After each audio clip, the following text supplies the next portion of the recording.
mungkin kalau untuk saat ini muncul di IG Live sama di langsung ya, kayak live ya. Ya alhamdulillah setelah COVID selama 2 tahun ya, kita bisa lebih ya, kita bisa menyelenggarakan lagi di langsung ya. Jadi lobby ya sudah kembali. Mungkin kalau nanti bisa mungkin di sini ya, kayak mau lihat langsung acara dari live ini. Jadi sebelumnya perkenalkan saya Dr. Ilham sebagai moderator pada siang hari ini. Acara ini juga diselenggarakan untuk memperingati Hari Pendengaran Sedunia kebetulan tepat tanggal 3 Maret ini. Jadi untuk saat ini kita akan membawakan tema tentang gangguan dengar apa saja penyebabnya. Jadi mungkin yang ada di lobby sedang menunggu pasien di gangguan dengar.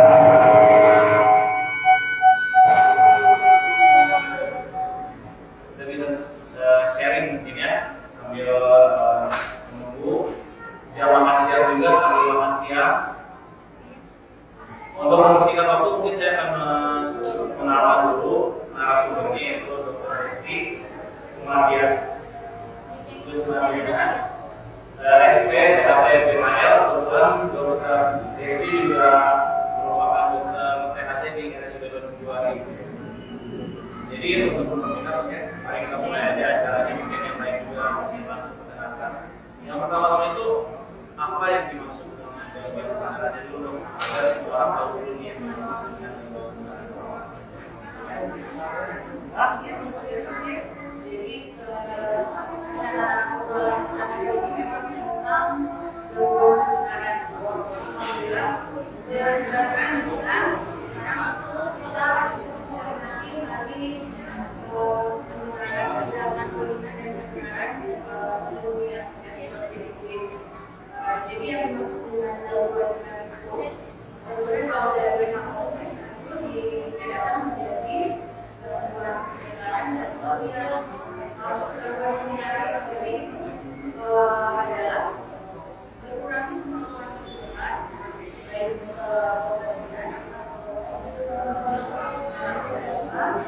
baik satu kita atau dua telinga di derajat meja ringan sampai derajat di atas 25 desibel, di atas 26 desibel. Kalau terlihat itu sendiri itu hilangnya kemampuan mendengar baik pada satu sisi atau dua sisi kanan kiri, derajatnya sangat berat. Biasanya lebih dari kalau dari sisi pemeriksaan derajat desibel. Jadi kalau mendengar dia sudah hilang bisa. Nah, sedangkan kalau gangguan pendengaran sendiri itu maksudnya sih orang dari penyebabnya dari macam-macam ya, ada. Jadi penyebab dari gangguan dengar sendiri bisa dari secara anatomi telinga kita, dari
khususnya yang terpapar bising di tempat kerja ataupun bising dari kebiasaan kita sehari-hari. Biasanya nih anak muda ya pakai headset dengan volume yang besar, lama sampai ketiduran, atau mungkin sering nonton konser musik ya, deket banget sama sound systemnya gitu ya, tanpa alat pelindung itu juga bisa didengar.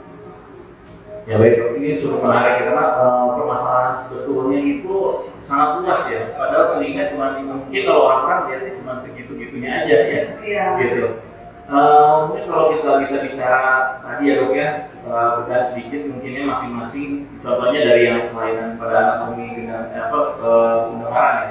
Itu biasanya mungkin paling seringnya pada kasus-kasus kongenital lah ya dok, atau bagaimana biasanya? Iya, kalau pada anatomi memang biasanya kongenital ya. Bisa juga kelainan anatomi karena trauma, kecelakaan tertentu gitu ya. Kalau yang anatomi yang paling sering pada anak sih kalau kongenital ya. Jadi kalau anatomi biasanya lebih seringnya memang pada anak-anak gitu ya. Ya. Terus yang paling sering ditemukan kan sebetulnya untuk gangguan pendengaran itu ada dua ya. Yang pertama karena sumbatan kotoran telinga, yang kedua itu karena infeksi telinga, betul kan? Nah, kalau misalnya kita bahas sedikit nih dok tentang gangguan pendengaran karena sumbatan kotoran telinga ya dok, sebetulnya kenapa sih bisa jadi ada yang orang sumbatannya jadi banyak, tapi beberapa orang juga ternyata sumbatannya tidak kotoran telinganya ada, tapi tidak sampai menyumbat. Itu apa sih dok yang menyebabkannya? Ya, jadi kalau gangguan telinga karena sumbatan kotoran telinga atau semen itu memang bisa saja terjadi, tapi mungkin gejala gangguan pendengaran tidak berat, biasanya ringan ya, masih bisa mendengar, tapi pendengarannya memang beda-beda setiap orang. Ada yang kotorannya banyak, ada yang kotorannya sedikit. Kotoran itu kan diproduksi di liang telinga kita. Liang telinga itu kan kulit di sepertiga bawahnya. Jadi di situ ada kelenjar keringat, ada kelenjar minyak, ada penghasilan selumen, ada kulit yang terkelupas kalau yang kulit sudah mati. Nah itu nanti menyatu jadi kotoran.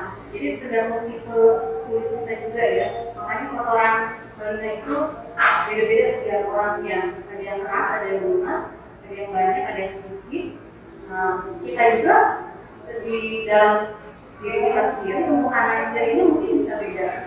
Mungkin yang sebelah kanan lebih banyak, yang sebelah kiri lebih sedikit. Kemudian kalau untuk infeksi sendiri dok, yang paling sering itu tadi dokter membahas sedikit adalah infeksi telinga bagian tengah.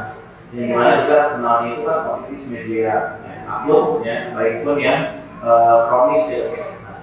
Sebenarnya apa tuh? Pasti semuanya juga ingin mengetahui kenapa kok bisa di dalam telinga bagian tengah. Padahal kalau kita lihat sendiri secara anatomis dari luar dibatasi oleh gendang telinga. Dari dalam sebetulnya ada tubuh stasius, tapi itu pun harusnya sudah menutup gitu. Nah, apa sih yang sebenarnya yang dapat menyebabkan dari terjadinya otitis media akut atau kronis?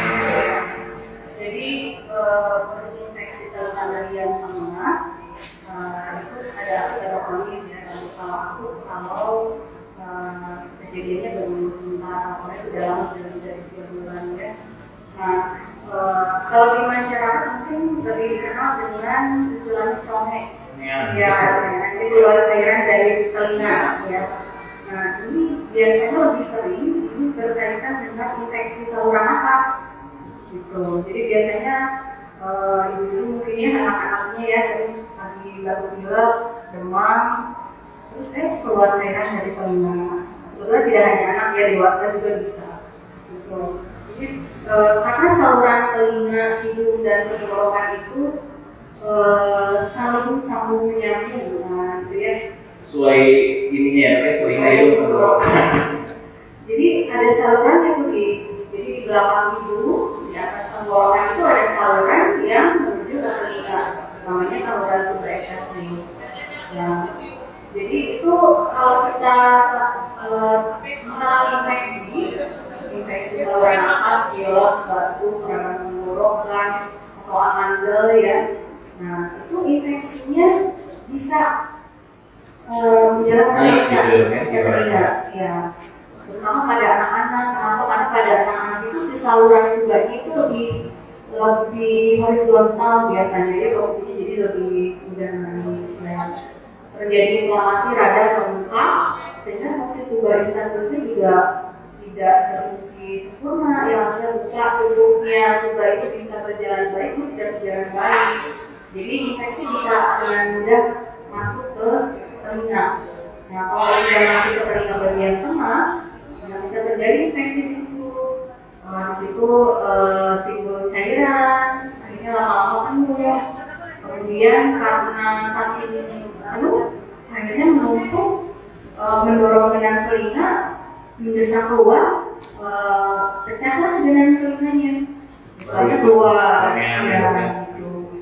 Jadi mungkin yang harus ditekankan di sini adalah ketika anak, ya terutama anak sih ya, kalau orang dewasa mungkin bisa mencari obat sendiri ya dok ya. Ya.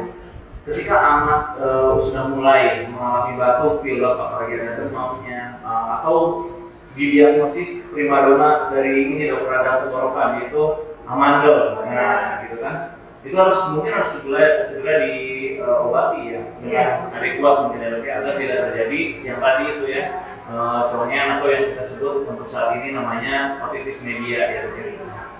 Sebenarnya kalau untuk anak sendiri dok, apakah kalau misalnya sudah terjadi oma itu bisa sembuh lagi atau memang tidak bisa seperti itu? Karena kan ada yang sampai dengan kronis ya dok ya.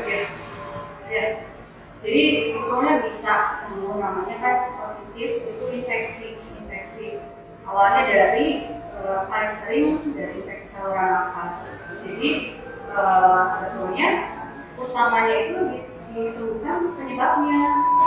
Infeksi saluran nafasnya disembuhkan. Jadi kalau infeksi saluran nafasnya sudah sembuh, terus sama yang dengan juga diobati, insya Allah bisa sembuh. Gitu.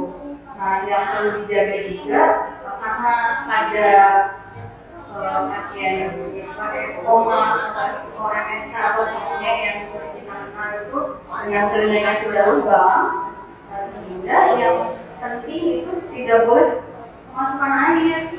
Gitu, karena udah lubang ya. Kalau kemasukan air mungkin nanti tidak kunjung sembuh. Gitu. Nah, itulah kenapa jadi kronis. Karena jadi mungkin infeksi saluran nafas sudah sembuh, pilek sudah sembuh, radang tenggorokan sudah sembuh, sudah tidak keluar cairan. Tapi dengan telinganya yang lubang tadi belum tutup. Nah, kalau dengan telinganya belum tutup, kemudian masuk air nih, berenang mungkin ya, keramas masuk air, atau belum tutup berubah pilek lagi, demam lagi, akhirnya berulang. Jadilah otitis media atau infeksi telinga ini kronis. Gitu. Nah, yang berulang begini yang tidak ditangani bisa berefek ke gangguan pendengaran, mungkin jadi merembet ke telinga bagian dalam, ke bagian saraf auditory juga mungkin ya, koklear atau jadi memang ini yang harus di-warning ya, banyak lah mungkin yang tidak tahu kalau sudah pernah makanya ya nggak tahu kan anaknya ada infeksi atau gimana, suka dimasukin air. Ya sebenarnya itu kan jadinya tidak boleh ya dok ya. Kalau misalnya ada kasusnya seperti tadi kan, ternyata dengan telinganya memang sudah ada bolongan gitu ya, tapi dia tidak tahu gitu kan, ternyata tidak diagnosis malah jadi infeksi lagi mungkin ya. Oke. Sebenarnya selain dari infeksi juga gangguan pendengaran ini kan ada juga yang diakibatkan oleh tadi ya dok, peningkatan frekuensi suara atau suara bising ya dok ya. Gitu. Sedangkan suara bising ini tidak harus diketahui nih kapan dikatakan suara itu bising dan kapan suara itu dinyatakan tidak bising gitu ya dok ya. Keras belum tentu bising ya dok ya. Gitu. Jadi sebetulnya kalau ukuran bising itu sebetulnya ada ya. Desibelnya berapa ukurannya ada. Kalau untuk di lingkungan kerja itu memang sudah ada aturannya. Aturannya itu seharusnya tidak melebihi dari 85 desibel. Itu mungkin lebih idealnya kalau ada alat pengukur bising ya, pengukur yang ada ukuran desibelnya.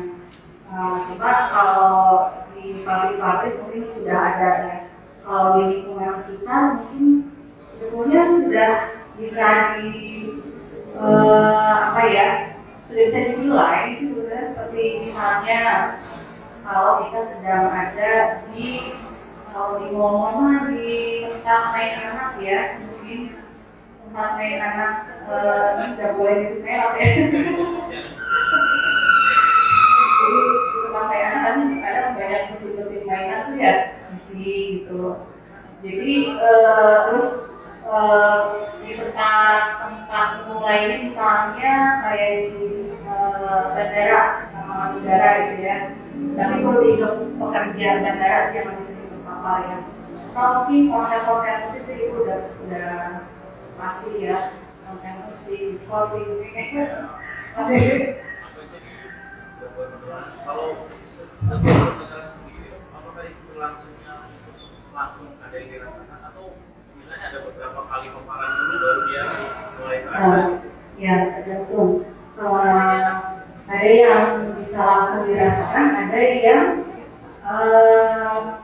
harus ada proses gitu ya. Misalkan kalau yang langsung kayak tadi serumen lagi korek-korek telinga pakai tanda, tiba-tiba kotorannya kedorong.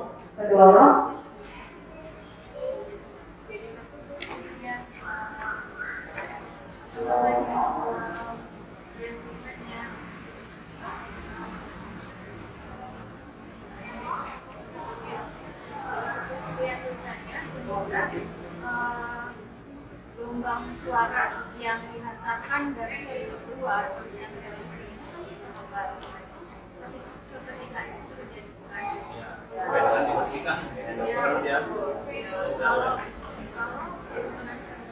yang infeksi proses karena makanan ada sekitar langsung di dalam proses ini sekali di pondok ada pekerja yang karena dia setiap hari biasanya harus kalau ada rutin pemantauan dan ada check up biasanya ya, check up biasanya dia 6 bulan sekali, jadi cek reguler. Makanya kalau misalnya orang-orang yang sering pakai handset kan mungkin akan lebih efisien dan mungkin tidak bisa diketahui kan kalau misalnya kerja ada mungkin kalau misalnya orang-orang yang sekarang pakai handset tidak ada mungkin kalau di penyakitnya jadi halal jadi bos kalau ada bising beda lagi resiliensi kan resiliensi hanya terjadi pada orang tua atau bisa terjadi pada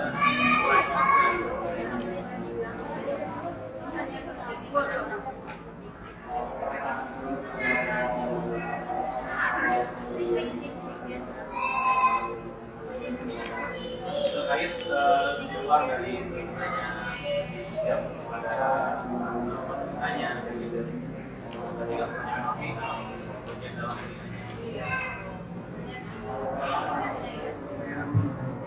saya kalau misalnya secara umum masih buat jaraknya masih tahunnya mungkin untuk sementara kita break dulu ya karena ada kabel.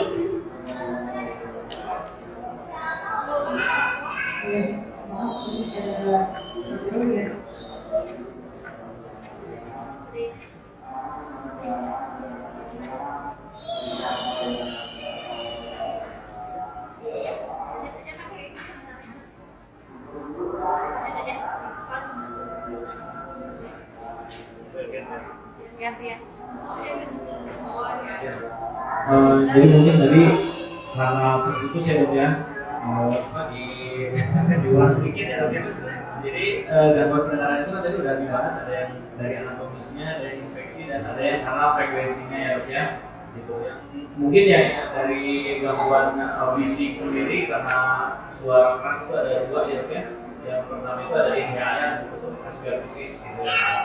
Kalau untuk inhale sendiri mungkin yang sering akan karena dampaknya tadi kalau kata dokter orang yang terjadi airflow gitu ya banyaknya pabrik ya. Selain dari itu juga pada beberapa headset Ya betul. yang sering sampai ketiduran atau berjam-jam pakai headset dengan volume yang maksimal gitu ya dok ya. Nah mungkin kalau untuk presbiosis nih dok, karena ini lumayan sering ya mungkin kasusnya, karena nantinya juga terapinya berbeda mungkin ya dok ya. Mungkin bisa dijelaskan ulang dok sedikit tentang yang presbiosis tadi ya dok ya, karena kan ini kasusnya terjadinya pada orang-orang tua ya dok ya, lansia gitu ya. Maka dok. Ya, jadi presbiosis atau penurunan fungsi pendengaran karena proses degeneratif biasanya terjadi pada usia lanjut ya. Namanya karena proses degeneratif, jadi memang ada penurunan fungsi sel-sel di dalam tubuh kita, khususnya pada sistem auditori kita di telinga bagian dalam ya. Biasanya di situ ada koklea atau rumah siput ya. Nah itu di dalam rumah siput itu sebetulnya ada seperti rambut-rambut itu yang menerima jadi dia masing-masing frekuensi. Nah itu pada usia lanjut mulai jadi biasanya sih pada pemeriksaan kita akan dapatkan penurunannya biasanya di frekuensi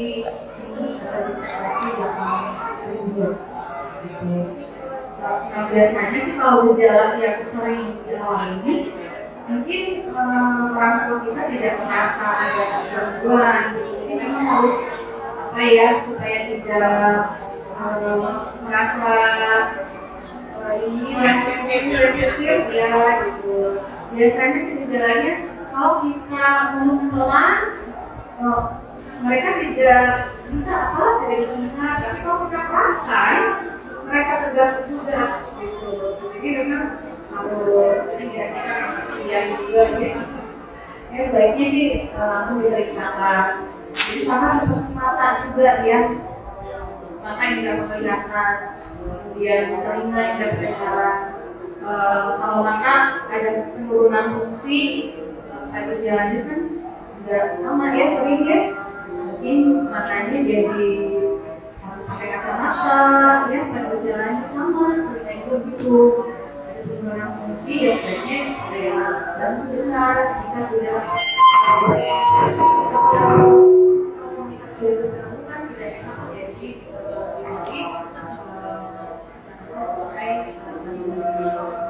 kalau sama juga ya pakai alat bantu dengar itu tidak bisa mampu. Kacamata juga apa ya biasa sama juga untuk dengan telinga. Ya mungkin kan sebetulnya biasanya yang bikin minder itu adalah opini ya, sebenarnya opini masyarakat ya, gitu ya. Jadi kayak kalau bisa dengar harus pakai batu gitu ya. Yang ya belum terbiasa betul ya. Kan kalau kacamata semuanya juga udah terbiasa ya dok ya, nggak aneh gitu.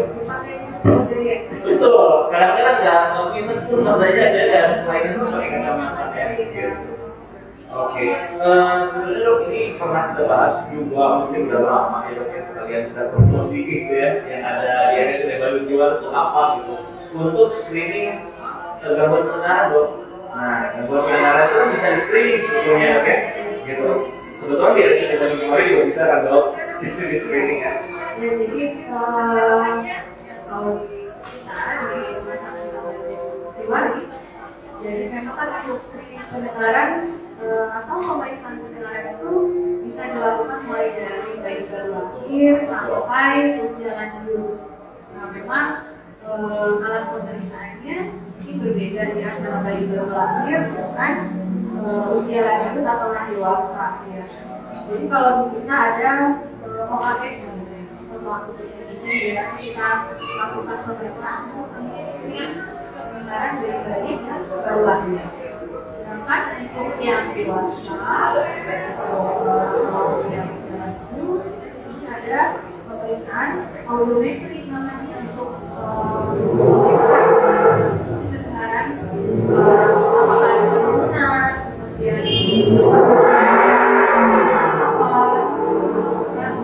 kemudian Jadi ini untuk para pendengar ya, dok ya, para pendengar yang ada di mengikuti dari IG Live ataupun live langsung di tempat kita sekarang lagi siaran, dok ya, gitu bahwa kalau misalnya untuk screening pendengaran di RSUD Bandung Jawa ini udah cukup lengkap ya, dok ya, gitu. Jadi baik yang misalnya bayinya baru lahir terus mau di screening atau misalnya keluarganya yang ada gangguan di screening juga, gitu ya, tinggal datang aja ke RSUD Bandung Jawa ya untuk dilakukan screening gitu. Kemudian tuh bayi sendiri apakah memang harus bayi atau bisa dijeda beberapa bulan misalnya itu? Bisa untuk pemeriksaan pendengaran bayi baru lahir ini bisa kita lakukan sejak bayi baru lahir ya. Jadi hari lahir hari ini atau 1 hari atau 2 hari itu sudah bisa dilakukan. Dan pemeriksaannya juga terjadi itu secara objektif ya. Jadi tidak membutuhkan maksudnya respon dari bayinya gitu. Dan juga aman dan tidak sakit gitu ya. Itu yang harus ditekankan ya, dok ya, karena beberapa orang tua kan takutnya saat di screening anaknya kesakitan, gitu kan, atau anaknya tidak nyaman, ya kan. Tapi kalau untuk screening sendiri di sini aman ya, dok ya, aman dan mungkin tidak akan ada bikin anaknya sakit, gitu ya, kan. Oke.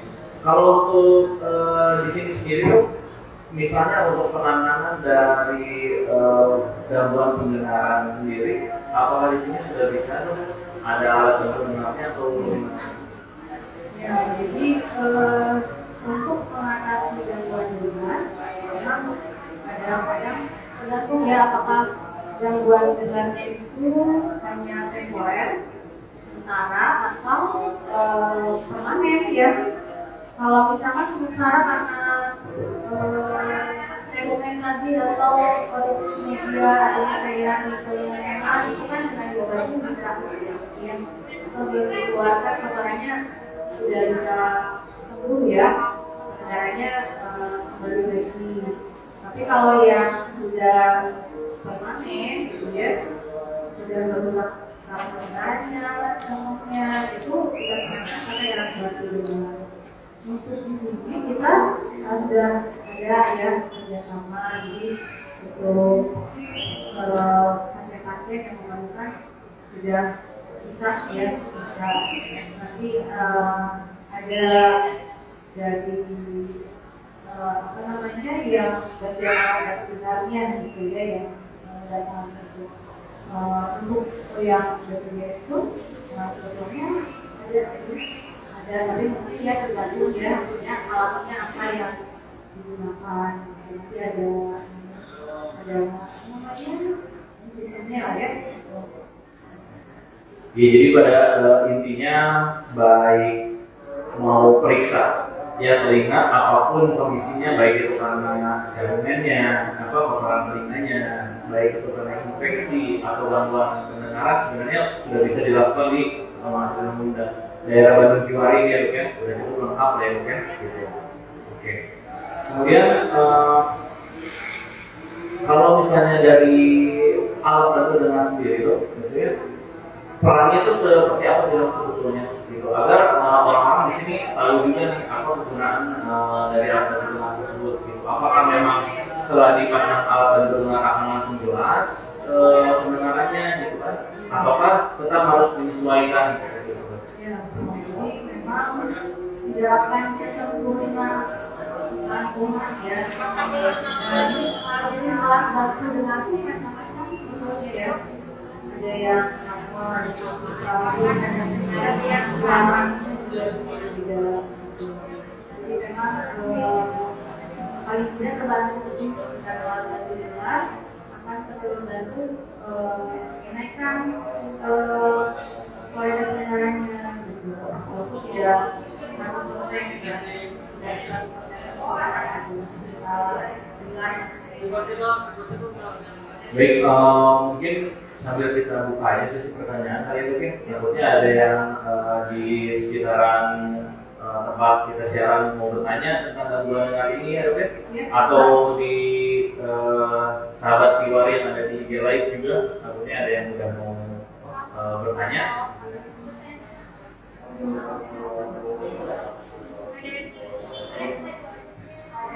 Boleh, ada yang mau bertanya? Oh boleh, silakan.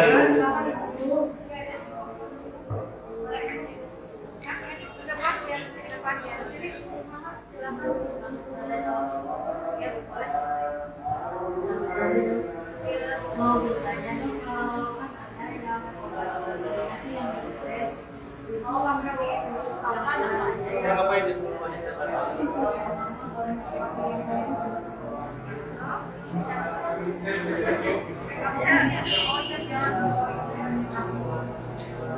Ini menarik juga nih pertanyaannya loh. Banyak banget rasanya yang suka datang gitu ya, udah ditetes dulu dong telinganya. Nah ini gimana dok untuk tetes telinga sendiri? Jadi sebetulnya tetes telinga itu memang bermacam-macam ya itu ya. Jadi tidak bisa sembarangan dipakai sebetulnya. Jadi ada tetes telinga antibiotik ya, ada tetes telinga yang isinya tidak hanya antibiotik, ada antinyerinya juga dan ada tetes telinga untuk telinga kotoran gitu. Jadi memang macam-macam. Jadi kita harus tahu dulu kita telinganya terganggunya karena apa. Baru kita pakai tetes telinga sesuai dengan gangguan yang kita alami. Karena kita misalnya nyeri telinga atau telinganya kok nggak enak ya gitu. Tapi kita kan belum bisa lihat ya Bu ya di dalamnya ada apa gitu. Jadi sebaiknya berkonsultasi dulu sih Ibu kalau mau pakai tetes telinga sih. Oh gitu. Ya, memang ada yang jual bebas ya. Yang jual bebas. Biasanya sih kalau yang jual bebas jenis tetes telinga mungkin kotoran. Ya.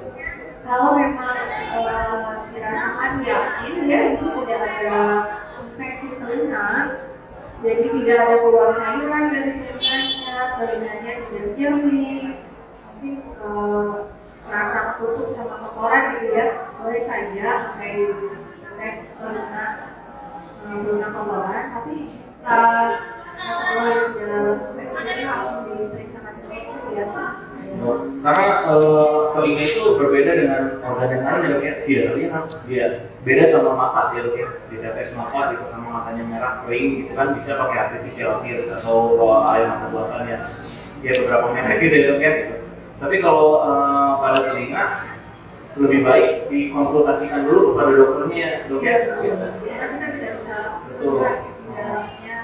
Dengan jelas ya betul ya gitu. Jadi Bu kalau misalnya nanti ada gangguan pada pendengarannya, contohnya lu kok tiba-tiba nih jadi ketutup telinganya gitu ya, apalagi kalau sampai ada nyeri gitu ya, keluar punten, congean gitu ya, itu lebih baik dikonsultasikan dulu kepada dokternya Bu ya.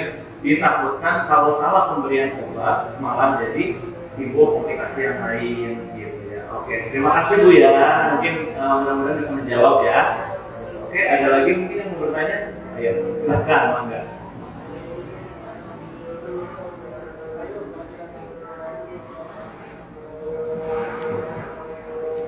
Kenalkan, nama saya Rita dari Pasir.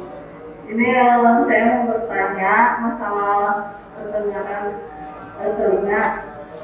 Pernah anak saya mengalami kalau panas keluar itu ya cairan, tapi itu kadang kalau panas itu, tapi lama-lama keluar bau segitu. Iya. Ya. Seperti yang tadi dibahas ya, kayak memang pada anak-anak banyak gitu ya. Boleh mungkin dijelaskan dulu ya dok ya? Ya, jadi mungkin awalnya seperti yang tadi sudah dijelaskan, dia awalnya dari infeksi saluran nafas dulu gitu ya. Kemudian infeksinya jadi ke telinga gitu. Jadi telinganya infeksi. Jadi di telinga bagian tengah di balik telinganya ada cairan. Akhirnya membesar keluar cairannya. Dan telinganya lubang dan cairannya keluar. Nah, kenapa bisa berulang? Tadi sebetulnya sudah dijelaskan ya. Jadi kenapa berulang? Mungkin begitu udah sembuh batuk pilek atau panasnya, dan telinganya belum tertutup sebetulnya Bu. Nah, karena belum tertutup dengan telinganya, mungkin tidak dijaga kemasukan air mungkin ya Bu ya, waktu keramas misalnya, atau renang, atau kebun batuk pilek lagi, akhirnya keluar lagi. Nah, terus mungkin kalau jadi bau karena belum terobati juga, akhirnya bakterinya makin ini ya, makin banyak, menimbulkan sekret atau liur yang lebih ini lagi, lebih mungkin tadi bilang bau gitu ya. Jadi sebaiknya sih segera diobati ya Bu ya. Itu Bu.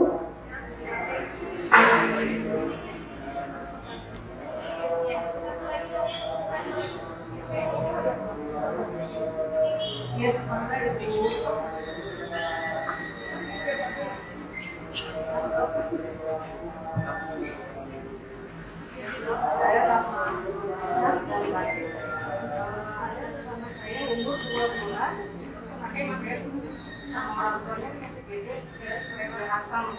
Nah, sekarang sampai sekarang belum bicara karena kalau di telepon itu nggak merespon gitu. Itu apakah bisa berobat secara gimana? 2 bulan. Dan juga ada dok, terima kasih. Ya, jadi sering ya sekarang kayaknya anak-anaknya kasih ginjal gitu ya. Nah, terus akhirnya sekarang belum bisa bicara, tidak respon kalau dipanggil. Sebetulnya Kita bisa bilang ada gangguan dengar ya Ibu ya. Jadi tetap harus dicek pendengarannya. Jadi penyebab telat bicara atau speech delay itu memang bermacam-macam. Salah satunya bisa dikarenakan gangguan dengar. Nah, untuk mengetahui apakah anak tersebut mengalami gangguan dengar, risikonya juga sebaiknya diperiksa pendengarannya ya. Nah, kalau nanti hasil tes pendengarannya memang tidak ada masalah, normal, mungkin penyebabnya ada penyebab lain lagi. Kenapa anak terlambat bicara? Bisa bermacam-macam. Mungkin karena tadi ya terlalu sering diberikan gadget, komunikasinya kurang, anak tidak belajar bagaimana cara berkomunikasi, tidak bisa menyampaikan apa yang diinginkan lewat bicara.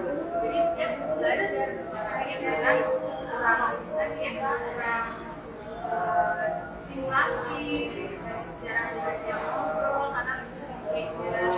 Tapi sebelumnya mungkin di screening dulu ada gangguan dengar atau tidak, karena berbicara itu awalnya dari proses mendengar dulu ya.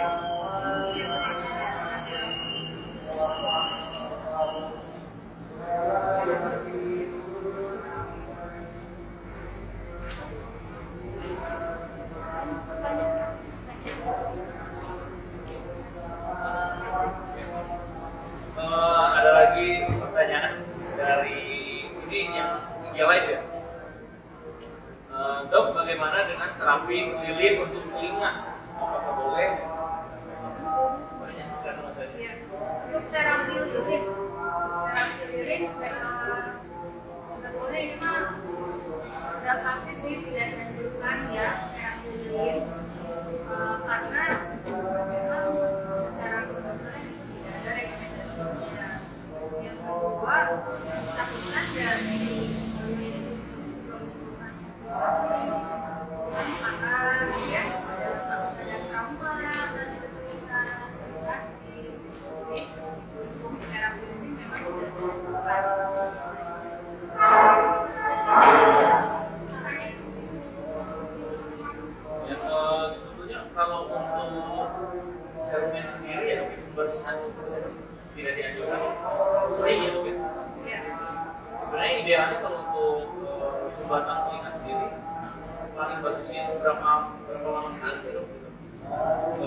biasanya.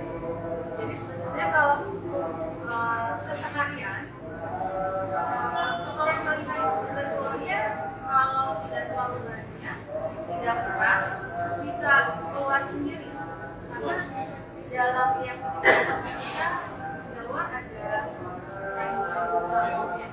yang bisa mendorong kotoran keluar menambah dengan gerakan kakinya gerakan kakinya otot-otot bisa membuat kotoran itu bisa keluar bersihkan di depan ya depan yang tidak saja dan daun telinganya jadi kalau setiap hari dipastikan telinga dan telinga bagian sih masih aman ya.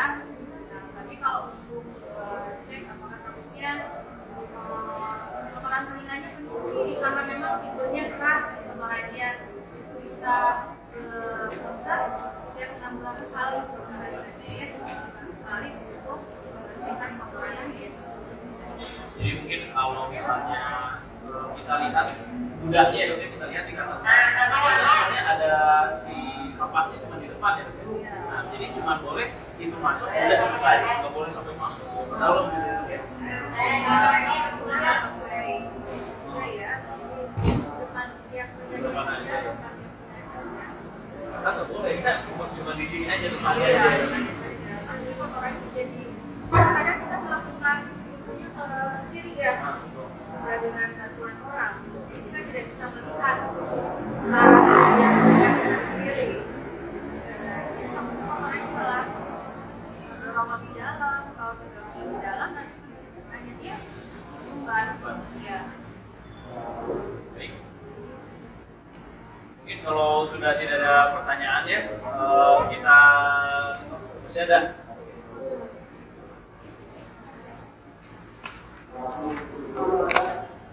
Ya ada pertanyaan juga ini dari sahabat keluarga yang ikut nonton di IG ya dok. Dok, apakah ada batas waktu penggunaan headset? Apa dampak jangka panjangnya untuk telinga? Ya.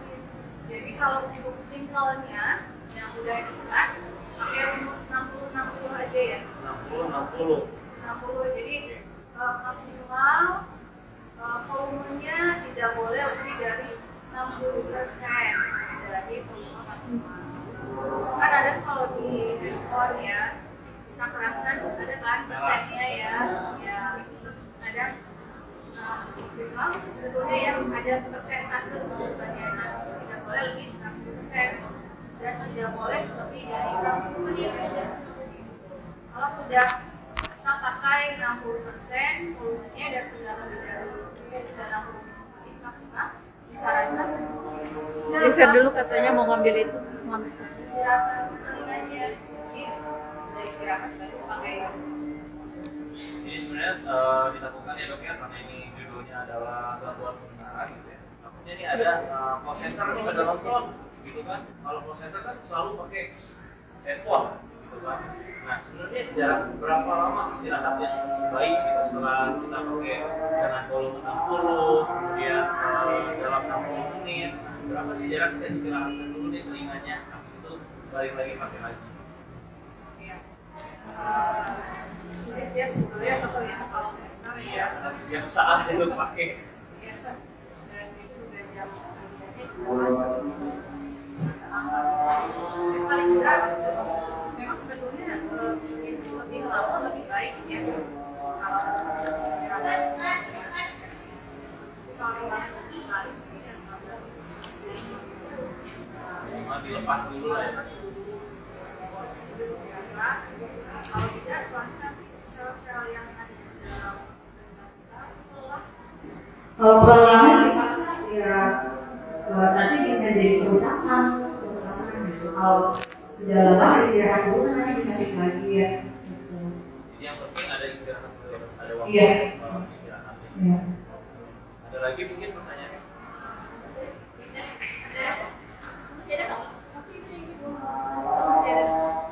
Ada pertanyaan lagi dok. Jika menelpon terlalu lama berpengaruh radiasi pada telinga. Jadi handphone ada hubungannya nggak dok radiasi telinga dengan gangguan pendengaran? Kalau radiasi mungkin memang sama ya, radiasinya memang ada efek samping ya, manapun tidak hanya telinga, organ lain pun bisa berefek. Ya, jadi mungkin kalau terpapar radiasi terlalu lama bisa jadi menimbulkan gangguan juga pada telinga. Tapi tidak spesifik pada telinga aja ya, Dok, ya? Iya, kalau radiasi. ya bisa berefek pada telinga juga. Ada pertanyaan lagi? Ya. Baik, alhamdulillah acara pada siang hari ini kita cukupkan ya, Dok, ya. Alhamdulillah pada acara pada siang hari ini bisa kita cukupkan dulu mungkin ya, Dok, ya. Mudah-mudahan kita bisa bertemu di sesi lain ya, membahas juga tentang kelainan-kelainan lainnya baik di telinga, hidung, tenggorokan ya, Dok, ya. Kalau sekarang tambah ya, Dok, ya, kepala sama leher ya, Dok, ya. Gitu. Jadi makin banyak sebenarnya bisa kita bahas ya di bidang ini. Ya mungkin sebelumnya kita juga mau mohon maaf dulu, Dok, ya, bila ada kekurangan ya untuk saat ini gitu, karena kebetulan baru juga kita di luar ruangan ya, Dok, ya. Biasanya kita ada di dalam ruangan terus ya gitu.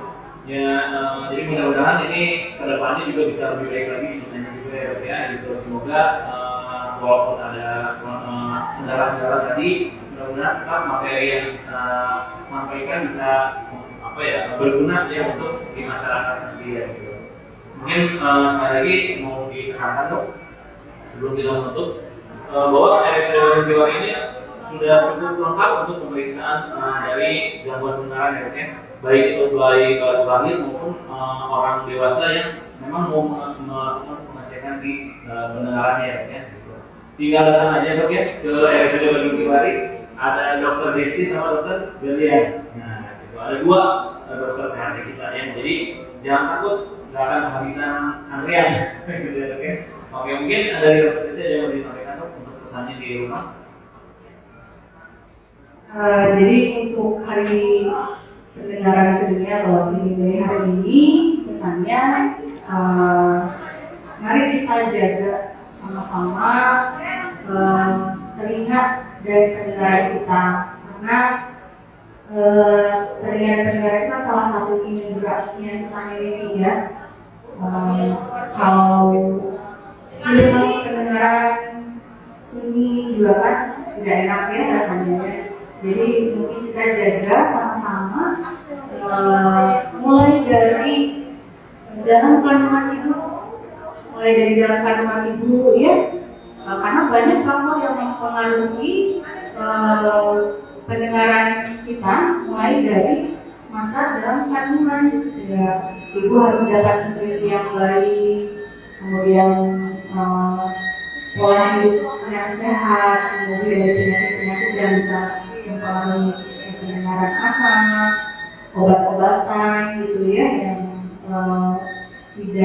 yang dikonsumsi tidak dengan resep dokter juga ya, harus hati-hati. Kemudian setelah lahir juga dijaga anak-anaknya, terus kita yang sudah dewasa gitu ya, hindari segala sesuatu yang bisa menimbulkan gangguan pendengaran seperti yang tadi kita sudah bahas, bising salah satunya ya, kemudian usia lanjut juga ya, supaya kualitas hidup kita nanti di usia lanjut itu berkualitas. Makanya dari sini mungkin pola hidup sehat itu sudah kita terapkan ya. Dan kalau sudah terjadi, sedikit mungkin juga diperiksakan ke dokter gitu, supaya tidak menimbulkan komplikasi yang lebih lanjut gitu ya.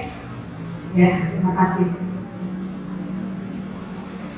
Baik, acara IG Live pada siang hari ini saya cukupkan sampai di sini. Sampai bertemu lagi pada sesi kita berikutnya di IG Live RSUD Bandung Kiwari. Tetap jaga kesehatan. Salam sehat dari BK.